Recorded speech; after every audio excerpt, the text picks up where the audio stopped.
দর্শক, এই বিষয়ে আপনাদের আরো বিস্তারিত জানাতে চাই। নিউজরুম থেকে এই মুহূর্তে আমাদের সাথে সরাসরি যুক্ত হচ্ছেন আশিকিন প্রিন্স।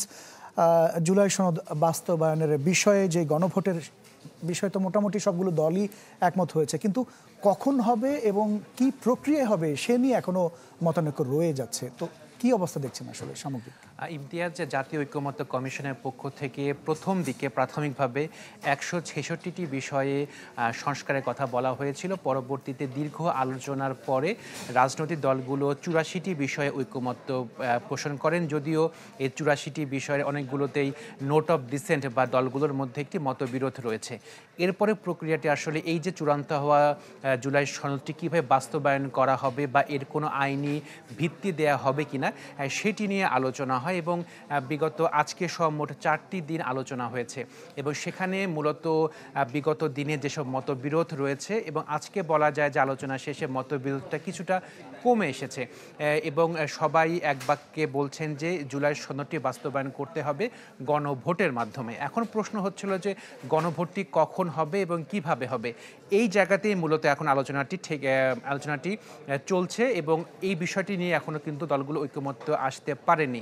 বিএনপির পক্ষ থেকে বলা হচ্ছে যে ফেব্রুয়ারিতে যেদিন সাধারণ নির্বাচন অনুষ্ঠিত হবে সেদিনই গণভোটটি অনুষ্ঠিত হবে এবং সেই যে বিষয়টি থাকবে সেটিকে উল্লেখ থাকবে যে জুলাই সনদ বাস্তবায়ন অধ্যাদেশ এবং এই অধ্যাদেশের বলেই সাধারণ নির্বাচনের সময় একটি গণভোট অনুষ্ঠিত হবে।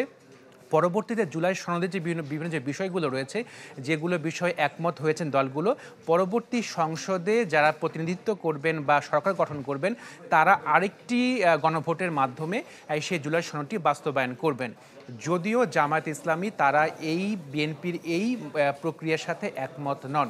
যদিও জামাত কিন্তু একমত পোষণ করেছেন যে হ্যাঁ, গণভোটের মাধ্যমে সেটি করা সম্ভব, তবে জামাত বলছে যে ফেব্রুয়ারিতে সাধারণ নির্বাচনের আগেই নভেম্বরের দিকে একটি গণভোট করতে হবে এবং এই যেখানে জুলাই সনদকে আইনি ভিত্তি দিতে হবে এবং এই আইনি ভিত্তি অর্থাৎ জুলাই সনদের ভিত্তিতে পরবর্তীতে জাতীয় সংসদ নির্বাচন অনুষ্ঠিত হবে।